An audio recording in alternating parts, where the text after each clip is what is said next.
राधे राधे। जय श्री कृष्णा। आज की कथा में आप सभी भक्तों का हार्दिक स्वागत है।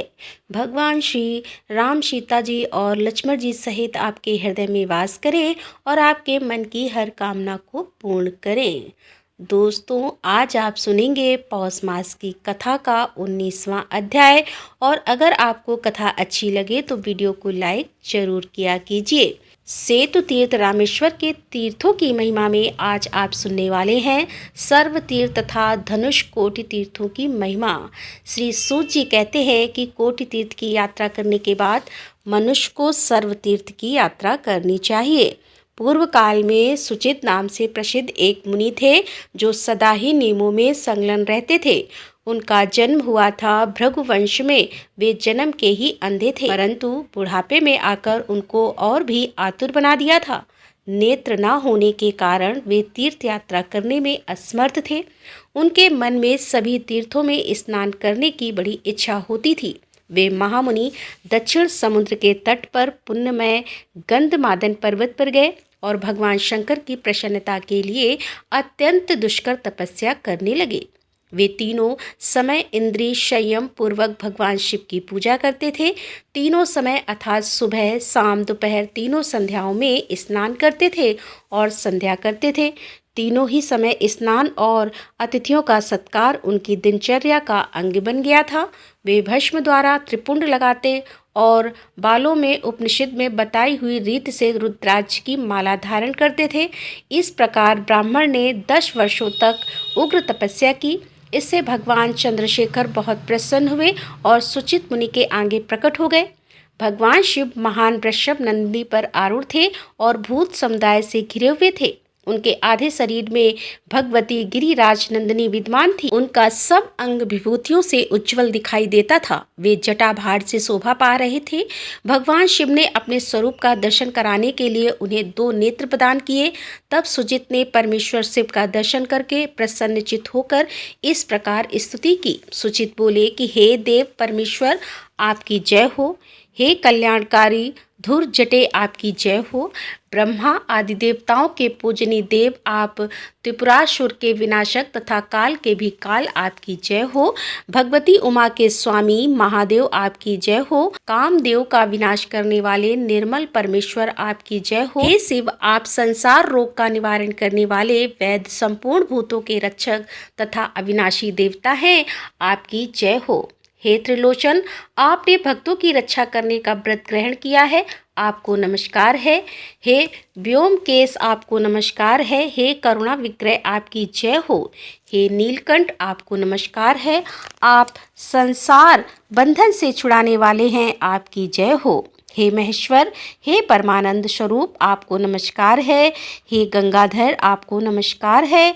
हे विश्वेश्वर, हे सुख स्वरूप अविनाशी देव, आपको नमस्कार है।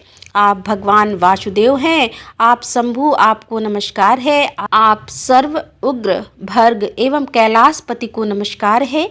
हे करुणा सिंधु, अपनी कृपा दृष्टि से देखकर मेरी रक्षा कीजिए। हे भगवान, मेरे हर चरित्र की ओर ना देखकर अपनी दया से ही मेरा उद्धार कर दीजिए। इस प्रकार स्तुति करने पर भगवान उमानाथ जी ने सुचित मुनि से कहा कि हे मुनि, तुम कोई मनोवांछित वर मांगो। तब मुनि ने दया निधान भगवान शिव जी से कहा कि हे भगवान, हे चंद्रशेखर, वृद्धावस्था के कारण मेरा शरीर बहुत ढीला हो गया है, इसीलिए मैं कहीं भी जाने में असमर्थ हूँ। तथापि सब तीर्थों में स्नान करने की मेरी बड़ी प्रबल इच्छा है। अतः सब तीर्थों में स्नान करने से मनुष्य जिस फल को पाता है, उसकी प्राप्ति का साधन मुझे भी बताइए। तब महादेव जी बोले, श्री रामचंद्र जी के सेतु से पवित्र हुए इस गंधमादन पर्वत पर मैं संपूर्ण तीर्थों का आवाहन करूंगा। यूं कहकर महादेव जी ने मुनि की प्रसन्नता के लिए वहां सब तीर्थों का आवाहन किया और सुचित मुनि से इस प्रकार कहा कि मुनि, यहाँ सब तीर्थों का निवास होने से इसका नाम सर्व तीर्थ होगा। यह सर्व तीर्थ बड़े बड़े पातकों का नाश करने वाला होगा। अतः शीघ्र मुक्ति पाने के लिए इस तीर्थ में स्नान करो। या काम, मोह, भय, क्रोध, लोभ और रोग आदि का नाशक, तत्काल मोक्ष की प्राप्ति कराने का साधन और जन्म मृत्यु आदि ग्रह समूहों से भरे हुए संसार समुद्र से पार उतारने वाला तथा कुंभी पाक आदि समस्त नरकों की आग बुझा देने वाला है। भगवान शंकर के ऐसा कहने पर सुचित ने उनके समीप ही सर्व तीर्थ में स्नान किया। स्नान करके जब वे जल से बाहर निकले तब सब मनुष्यों ने देखा कि उनके शरीर में वृद्धावस्था की झुर्रियां नहीं रह गई हैं और वे अत्यंत सुंदर तरुण हो गए हैं। तदंतर महादेव जी ने कहा कि सुचित, तुम इस तीर्थ के किनारे रहते हुए मुझ मुक्तिदाता शिव का स्मरण करते हुए सदा इसी में स्नान करो, अन्य देश के तीर्थों में मत जाओ। अंत में इस तीर्थ के महात्म्य से तुम मुझे अवश्य ही प्राप्त कर लोगे और दूसरे मनुष्य भी जो इस तीर्थ में स्नान करेंगे वे मुझे अवश्य ही प्राप्त कर लेंगे। ऐसा कहकर महादेव जी वहीं अंतर्ध्यान हो गए। उसके बाद सुचित मुनि वहीं बहुत समय तक शर्व तीर्थ के किनारे टिके रहे। वे मन को संयम में रखते हुए सदा उसी तीर्थ में स्नान करते थे। फिर देहावसान होने पर उन्होंने सब बंधनों से मुक्त होकर भगवान शिव का सायुज्य प्राप्त कर लिया। इस प्रकार यहाँ सर्व तीर्थ के महात्म्य का वर्णन किया गया। जो मनुष्य इसे पढ़ता अथवा सुनता है वह सब पापों से मुक्त हो जाता है। अत्यंत पावन सर्व तीर्थ में स्नान करने के पश्चात मनुष्य ब्रह्म हत्या आदि पापों का नाश करने वाले धनुष कोटि में स्नान करने के लिए जाए। फिर उसके स्मरण मात्र से मनुष्य मुक्त हो जाता है। जो लोग धनुष कोटि का दर्शन, उसमें स्नान अथवा उसकी चर्चा करते हैं वे 28 भेदों वाले नरक में कभी नहीं पड़ते। मनुष्यों को तुला पुरुष के दान से जो फल मिलता है वही धनुष कोटि में गोता लगाने से भी मिल जाता है। एक शस्त्र गोदान करने से जिस पुण्य की प्राप्ति होती है वह धनुष कोटि में स्नान करने से प्राप्त हो जाता है।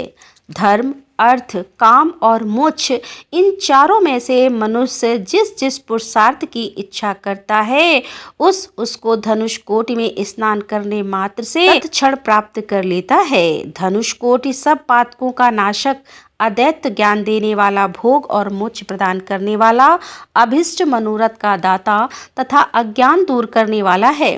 उसके होते भी मनुष्य उस तीर्थ को छोड़कर अन्यत्र रमता रहता है, यह बड़े आश्चर्य की बात है। ऋषियों ने पूछा कि हे सूत जी, उस तीर्थ का नाम धनुष तीर्थ कैसे हुआ? सूत जी बोले, समस्त लोगों के लिए कंटक रूप रावण जब युद्ध में श्री रामचंद्र जी के हाथों मारा गया और विभीषण को लंका के राज पर स्थापित कर दिया गया, तब सीता, लक्ष्मण तथा सुग्रीव आदि वानरों के साथ श्री रामचंद्र जी गंधमादन पर्वत पर आए। वहां आने पर धर्मजीत ने महात्मा रघुनाथ जी से हाथ जोड़कर प्रार्थना की कि हे भगवान, आपके बनाए हुए इस सेतु के मार्ग के सभी भाला भारती की कोट से इस सेतु को तोड़ डालिए।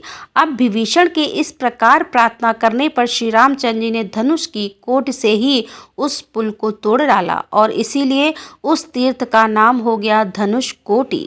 श्री राम के धनुष की कोट से की हुई रेखा का जो दर्शन करता है उसकी मुक्ति हो जाती है। नर्मदा के तट पर किया हुआ तब बड़े बड़े पातकों का नाश करने वाला, गंगा तट पर मृत्यु हो तो वह मोक्ष रूप फल देने वाली है और कुरुक्षेत्र में दिया हुआ दान ब्रह्म हत्या आदि पापों को शुद्ध करने वाला है।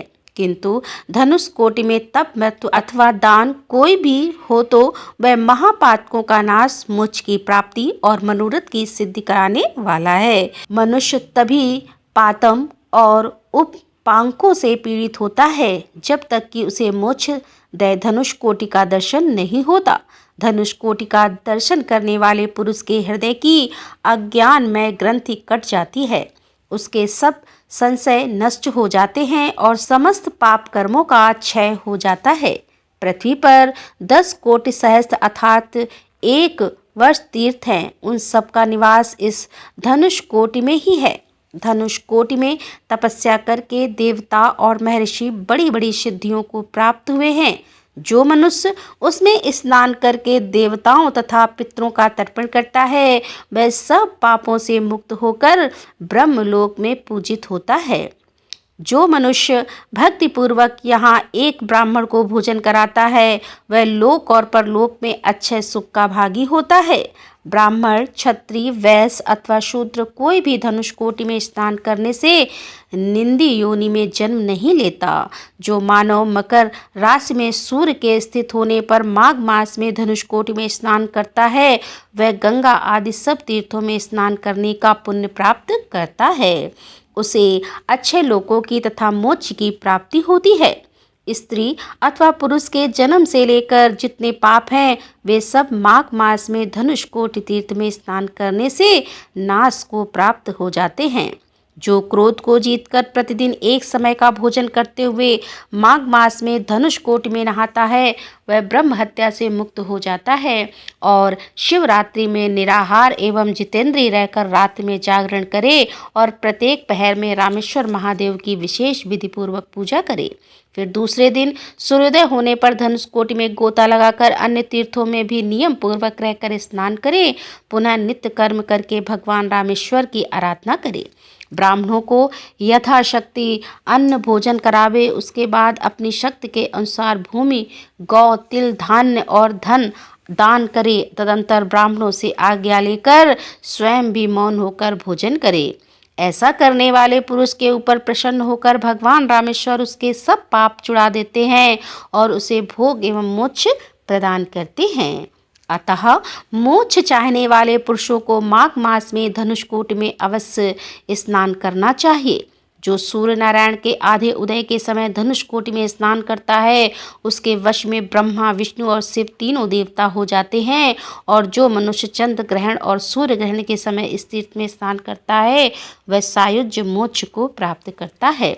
हे मुनिवर, तुम लोग सब कुछ छोड़कर भोग और मोक्ष रूप फल देने वाले परम पवित्र धनुष कोटि को जाओ और वहां जाकर पितरों को पिंडदान करो, क्योंकि वहां पिंडदान करने से कल पर्यंत तक पितरों की तृप्ति होती है। शेतुमूल, धनुष कोटि तथा गंधमादन पर्वत पर यह देव निर्मित तीनों स्थान ऋण से छुटकारा दिलाने वाले कहे गए हैं। इसीलिए सर्वदा प्रयत्न करके धनुष कोटि का सेवन करना चाहिए। सूत जी कहते हैं कि द्रोणाचार्य का पुत्र अश्वत्थामा धनुष कोटि में आकर यहाँ नियम पूर्वक स्नान करके सोते हुए बालकों को मारने के भयंकर पाप से क्षण भर में ही मुक्त हो गया था। तब ऋषियों ने पूछा कि हे सूत जी, अश्वत्थामा ने किस प्रकार सोते हुए मनुष्य को मारने का पाप किया और कैसे धनुष कोटि में स्नान करके वह पाप मुक्त हो गया? यह सब जानने की हमारी बड़ी प्रबल इच्छा है, सो आप हमें कृपा करके बताइए। फिर सूत जी ने अश्वत्थामा की कौन सी कथा सुनाई यह आप कल की कथा में सुनेंगे। और अब आप सुनेंगे श्री नारायण कवच। श्री नारायण कवच जिसके सुनने मात्र से ही समस्त पापों का विनाश हो जाता है। और ऐसा कहा जाता है कि मतलब शास्त्रों में इस प्रकार से वर्णन आता है कि जो मनुष्य नारायण कवच का पाठ पढ़ता है अथवा सुनता है भगवान श्री हरि विष्णु स्वयं ही उस मनुष्य की रक्षा करते हैं। इसीलिए प्रतिदिन नारायण कवच का पाठ या तो पढ़ना चाहिए या फिर सुनना चाहिए। और अब भगवान नारायण का ध्यान करके श्री नारायण कवच का श्रवण करते हैं। भगवान श्री हरि गरुड़ जी के पीठ पर अपने चरण कमल रखे हुए हैं, जिनकी आठों सिद्धियां अणिमा, महिमा, गरिमा, लघिमा, प्राप्ति, प्राकम्य, ईश्वित्व और वशित्व सेवा कर रही हैं तथा जो अपने 8 हाथों में शंख, चक्र, ढाल, तलवार, गदा, बाण, धनुष और पास धारण किए हुए हैं वे ओमकार स्वरूप प्रभु सब प्रकार से मेरी रक्षा करें। मत्स्य मूर्ति भगवान जल के भीतर जल जंतु रूपी वरुणापात से मेरी रक्षा करें। माया से ब्रह्मचारी का रूप धारण करने वाले वामन भगवान स्थल पर और विश्व रूप श्री त्रिविक्रम भगवान आकाश में मेरी रक्षा करें। जिनके भयंकर अट्टहास करने पर सभी दिशाएं गुंजायमान हो उठी हों और दैत्यों के गर्भवती पत्नियों के गर्भ गिर गए थे, वे दैत्य पतियों के शत्रु भगवान नरसिंह किले, वन, युद्ध स्थल आदि विषम स्थानों में मेरी रक्षा करें। अपनी दाढ़ों पर पृथ्वी को धारण करने वाले यज्ञ मूर्ति वराह भगवान मार्ग में, परशुराम भगवान पर्वतों के शिखरों पर तथा श्री लक्ष्मण और भरत के बड़े भाई भगवान श्री रामचंद्र प्रवास के समय मेरी रक्षा करें।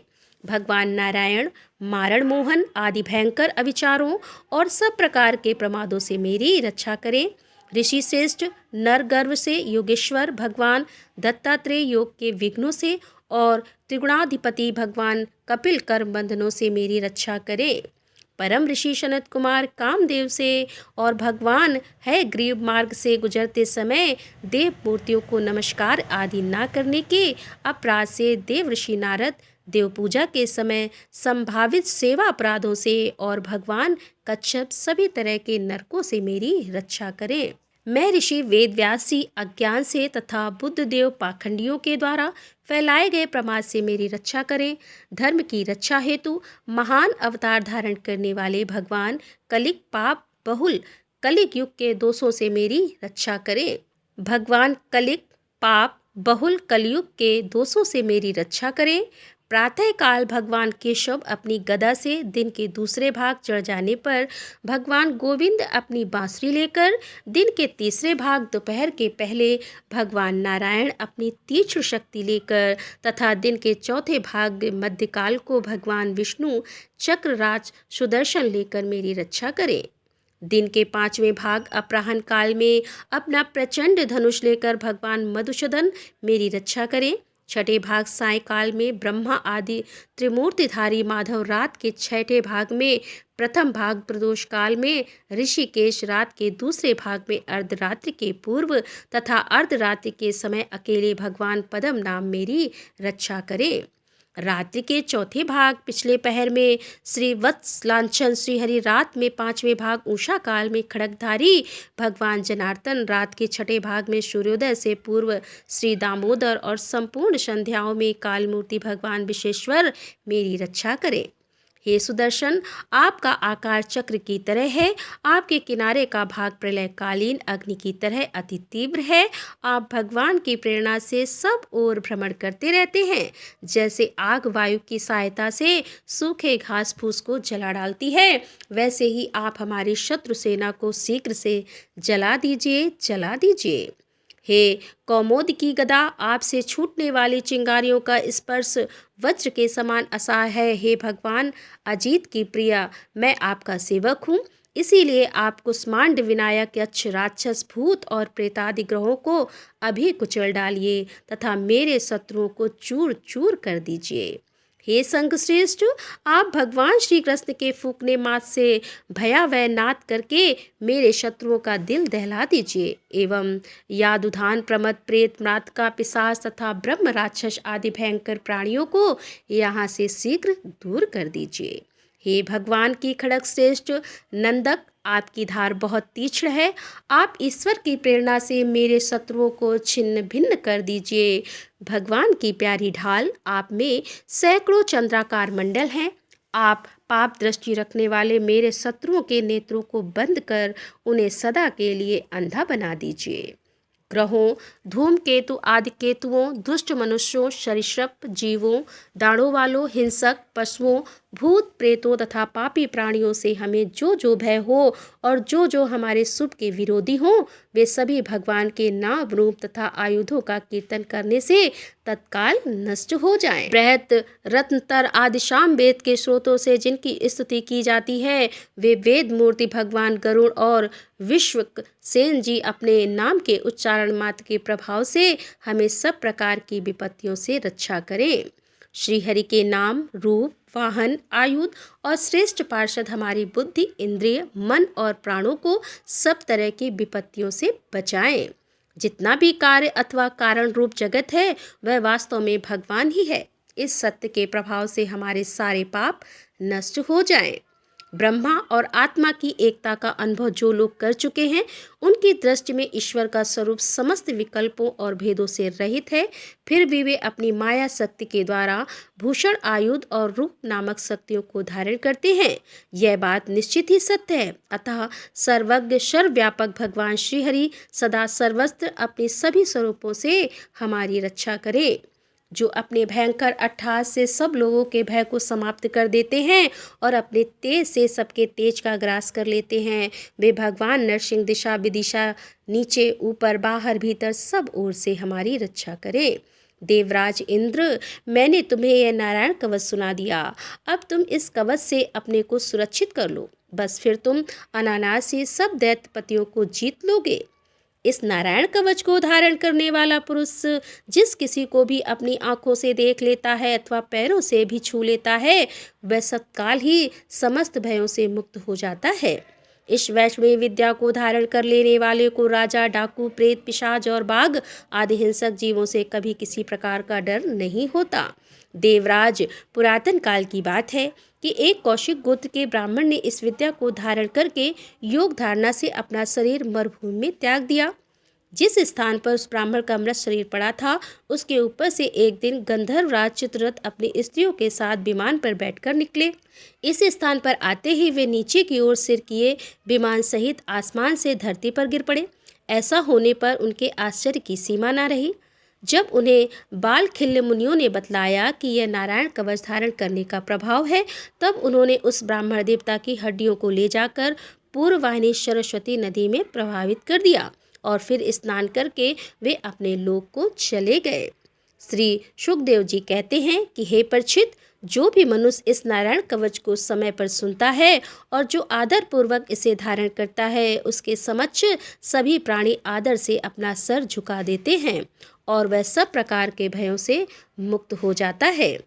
परीक्षित, इस तरह सत्कृत इंद्र के आचार्य विश्वरूपी से यह नारायण कवच रूपी वैष्णवी विद्या प्राप्त करके रणभूमि में असुरों को जीत लिया और वे त्रैलोक लक्ष्मी का उपभोग करने लगे। श्री नारायण कवच संपूर्ण हुआ। तो दोस्तों, मिलते हैं अगले वीडियो के साथ। तब तक के लिए राधे राधे, जय श्री कृष्णा, हर हर महादेव, जय भोलेनाथ की।